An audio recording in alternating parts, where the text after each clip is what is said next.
Welcome to Electrified. It's your host, Dylan Loomis. Quick shout out to my new or updated patrons, Jim N and Patrick G. Thank you for choosing to support the channel. Before we get into Tesla's P&D report, a group of Tesla shareholders have appealed Judge McCormick's decision on Elon's 2018 pay package. ARK Invest is part of this shareholder group, and not only that, but this notice is also targeting that $345 million award for attorney fees. In the filing, they said, "We want on this appeal to re-enfranchise Tesla shareholders and make their votes count." Just know this appeal by this group of shareholders is separate from any official appeal that may or may not come from Tesla directly. Some people have asked me if this strengthens Tesla's case at all if they do decide to appeal this directly, which I think is likely at some point. I'm not a lawyer, but at the very least, the Delaware Supreme Court will now have to look at these arguments from multiple different perspectives. Plus, an underlying theme in this case has to do with shareholder rights and those two votes that didn't really go the shareholders' way, so having this group of shareholders actually appeal on their own definitely doesn't hurt. We're still likely looking at toward the end of 2025 before we get a resolution on this either way, but now the Delaware Supreme Court will have to potentially consider some new arguments from this group of shareholders. We got Tesla's Q4 P&D report this morning. Deliveries came in at 495,570, missing Wall Street's expectations, which were about 506,000. That number specifically was the Tesla compiled consensus, so about 2% lower than expectations. Tesla's lease rates did jump up in Q4. The past few quarters it was trending between 2 and 3%. This time it came in overall at 5%, in part thanks to the new buyout option for Tesla leasing. This means that yes, year over year Tesla had negative delivery growth. For the year in 2024, Tesla delivered 1,789,226 vehicles. Compare that to 2023 when they delivered 1,808,581. Doing the math, the difference is only 1.1% or 19,355 vehicles less in 2024 than 2023. I have a few points to make on the automotive side. First, for production for the entirety of 2024, the number came in at 1,773,443, compared to production in 2023, which was 1,845,985, which means Tesla produced 72,542 less vehicles in 2024 than 2023. In other words, down about 3.9% year over year. Now, when it comes to margins, I've seen some questionable takes out there, so I just want to add a few talking points. The truth is, nobody has any real insight as to what Tesla may have done from a cost of goods sold reduction for the quarter. But data we do have on the Q3 call, Tesla said sustaining these margins in Q4 will be challenging given the current economic environment. And for context, the Q3 auto gross margin was 20.1%, and ex credits it was 17.1%. So for Q4, it's likely to be materially under those figures. And just to keep it simple, if you consider all of the global incentives and low APR offers, a higher portion of sales coming from China, where margins are likely lower despite lower cost of goods sold, the product mix shifting to more 3Y and Cybertruck sales and less Model S and X, and Tesla's warning on margins on the Q3 call, it feels like there's more downward pressure on auto margins for Q4. Then just a quick learning opportunity. I've seen a few people say that because deliveries outpaced production by over 35,000 units in Q4, that it would be a good thing for profit. But that's not necessarily the case. It will be good for Tesla's cash flow, but again, not necessarily for profits, mainly because Tesla is converting cars from inventory into cash.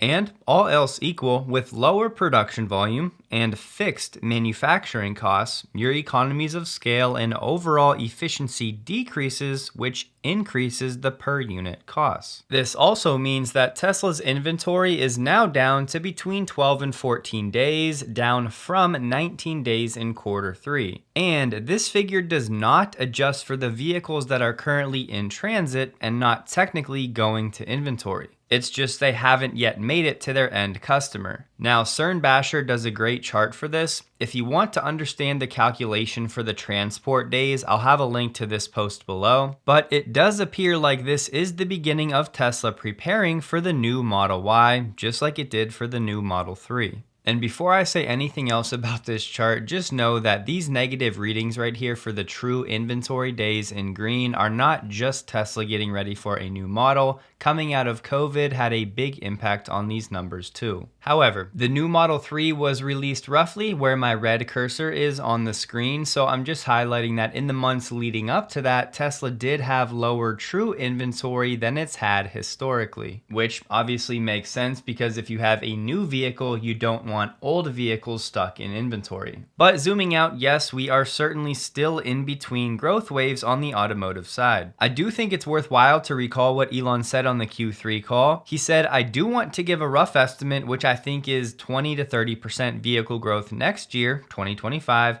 notwithstanding negative external events. We can't overcome force majeure events, but I think with our lower cost vehicles, with the advent of autonomy, something like a 20 to 30% growth next year is my best guess." But the question is, will Wall Street believe Elon? Some people out there are giving him a hard time because in Q1 this year, Elon said, "No, I think we'll have higher sales this year than last year." That in response to being asked if there's potential for lower sales year over year. And much more recently in Tesla's Q3 slide deck, they said, "We expect to achieve slight growth in vehicle deliveries in 2024. So to everyone with the pitchforks out, just remember they only missed by about 19,000 vehicles, which is a few days of production, and a lot of those vehicles will be in transit. But my point with all of this is Tesla's heading into 2025 with very low inventory, lower production numbers than usual, and the tax credit in the US is likely to go away. So for Tesla to grow 20 to 30% in 2025, we're going to need to hear about those more affordable models sooner rather than later. In case you missed it, the Cybertruck is now officially qualifying for the tax credit for as long as it'll be around. Both the dual and the single motor variants are listed, the latter of which is of course not yet available. It is true though, this delivery figure was a new record for a quarter. I do like this chart from Troy Tesla, zooming out a bit, looking at Tesla's deliveries by region year over year. These numbers won't be exact, but they'll give us a very good idea. In the US, sales were down 6.1% year over year. In Canada, down 2.1%. In Europe, down 10.3%. In China, up 8.5%. And rest of world, up 5.9%. And lastly, on the automotive side, because I know a lot of people are trying to find Cybertruck sales data, this is again from Troy Tesla. In my opinion, his DMV methodology will get us as close as we can without something official from Tesla. But looking at this table of delivery figures for Q4, the Cybertruck would be in the neighborhood of 11,400, which would actually be down from Cybertruck sales in Q3, which were about 12,500. Now again, these numbers are not official, but as we talked about back in December, it's definitely time to keep an eye on Cybertruck sales heading into Q1. So no, I'm not ready to push the panic button on Cybertruck sales, and given that it now qualifies for the tax credit, that should definitely help for Q1. But ideally, Cybertruck sales would have continued their ascension in Q4 even without the credit. So yeah, in between growth waves on the auto side, but on the energy side, we don't need to spend much time here because things are great. Tesla deployed 11 gigawatt hours in Q4 alone. For all of 2023, Tesla deployed 14.7 gigawatt hours. So looking at the entirety of 2024, Tesla deployed 31.4 gigawatt hours, a 113% increase year over year. The previous high watermark for deployments was Q2 of this year of 9.4 gigawatt hours. In that quarter, Tesla Energy did $740 million in profit at a 24.6% gross margin. So once again, as I've been saying, Tesla Energy is on track to start doing $1 billion in profit per quarter over the next next 6 to 12 months, if not sooner. So while we wait for the auto side to pick back up again, the energy side is squarely in one of its growth waves. Now look, obviously the market did not like Tesla's report, mainly though because a lot of the Wall Street models are heavily reliant on Tesla's auto business and future forecasts. But I'm pretty confident that the auto miss, at least financially, is going to be more than outweighed by the energy beat. The expectation for Tesla energy was about 9.5 gigawatt hours deployed. So there's a good chance the energy beat financially will outweigh the auto miss when it comes to financials and profits. Partially because Tesla energy gross margins may come in over 30%, whereas on the automotive side, maybe they come in at 17%. We got some of the clearest spy shots of the upcoming Project Juniper, the new Model Y. It's still covered pretty well, but there may be a few takeaways. There's likely to be some material changes to the dashboard, as this vehicle still had a cover over the entire dash. And then looking at this rear image, I know it's tough to tell now, but as I zoom in, you should be able to see the camera, which is now up a little bit higher rather than being right in line with the license plate. And the black and white is likely just camouflage in case one of these covers were to fly off. And I'll be honest, it's tough to tell, but this is a shot of the front of the vehicle, and right here where you would expect a front camera, there does appear to be something, but it's pretty tough to tell for sure. And I have to say, even if that is a front bumper camera, remember when we saw Model 3 spy shots, they did have a front bumper camera, but the production version did not. Now, on the Cybertruck explosion situation, I'm not going to get too far into this. It's already been covered ad nauseum. I just want to highlight a few things. Law enforcement officials were saying because the suspect used the Cybertruck in their attack, which has 1.4mm body panels and 1.8mm door panels, and I would add Tesla's custom stainless steel alloy developed in partnership with SpaceX, the explosion only caused minimal damage, even with the windows of the hotel lobby feet from the truck not having been shattered. Most of the blast was contained inside the vehicle. The fire initially, they covered it with a tarp to try to get it to go out. Once the fire went out through the suppression efforts of the fire department, you'll see some of the evidence in the back of the vehicle. So those are gasoline canisters, they are camp fuel canisters, and large firework mortars. What I also would like you to pay attention to on that video, as you see that, it looks like the exterior of that truck is completely intact as it sits there. The fact that this was a Cybertruck really limited the damage that occurred inside of the valet, because it had most of the blast go up through the truck and out. In fact, if you look on that video, you'll see that the front glass doors at the Trump hotel were not even broken by that blast, which they were parked directly in front of. You can see that in the video there. Hobars used some language, but he said a bomb went off in the Cybertruck and the structural battery pack never caught fire, to which Elon said true. Pure speculation here on my part, but maybe the suspect that rented this vehicle off Turo had some misinformation about electric vehicles and the Cybertruck and thought that doing this maybe would lead to the Cybertruck battery catching on fire and making things worse. But clearly, that was not the case. So the question is, are we able to recover the video from the Cybertruck? And many of you may know that those Cybertrucks contain a tremendous number of cameras. Again, Mr. Musk has sent out a number of his folks that will be arriving here this afternoon with the intent to try to capture the part of that captured all of the video from inside of the truck. I'll tell you, it does appear that it was...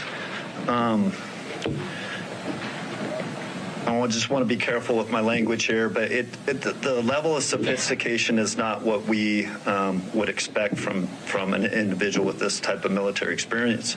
That most of that the materials inside that Tesla were fuel to help fuel a greater explosion.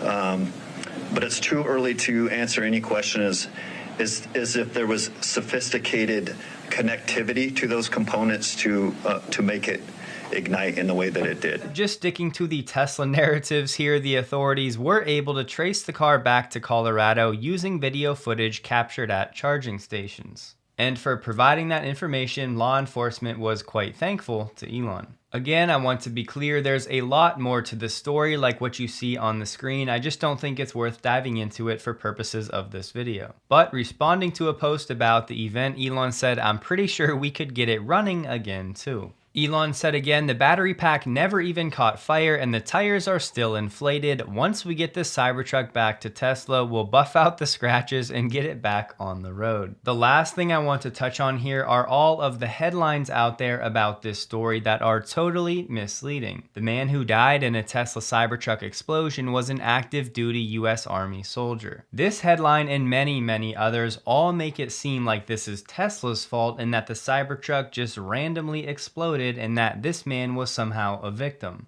When in reality, that obviously was not the case at all, but we know these publications are doing this intentionally to harm Tesla's brand. Elon quote posted a bunch of other headlines saying, "You don't hate the legacy media enough." Robbie Starbucks suggested that Tesla should consider suing outlets who framed the story like that, to which Elon said maybe it's time to do so. And as I said on X, many people are headline readers only, so no matter what truth comes out about this story in the days ahead, there will be millions of people that just read those headlines and now think that the Cybertruck randomly exploded. I think it's past time that Tesla does something about this. Remember what Elon said in May 2022, Tesla's building a hardcore litigation department where we directly initiate and execute lawsuits. I'm not a lawyer. I don't know what type of defamation case Tesla may or may not have against these mainstream media outlets. I don't know if a judgment in Tesla's favor would really do much from a long-term perspective to stop these outlets reporting as they do. But based on the commentary on effectively all social media platforms outside of X, it seems like it's definitely time for Tesla to do something, because if they don't, nothing's going to change and it'll probably get worse. No surprise, the lovely Alexandra has put together a survey, so if you're interested in Tesla pursuing legal action against these mainstream media outlets, I'll have a link to her survey below. It'll be just that, shareholders asking Tesla's board of directors to consider legal action against those news outlets that report inaccurately on Tesla. For a long time, to actually purchase parts from Tesla's electronic parts catalog, you would have to be an approved collision center or an approved service repair shop. But as the Cybertruck guy pointed out, Tesla is now making some parts in the catalog for direct purchase by consumers. For example, this rear brake rotor has a cart icon now. So it's great to see Tesla continually allowing more options for those people that like the DIY route.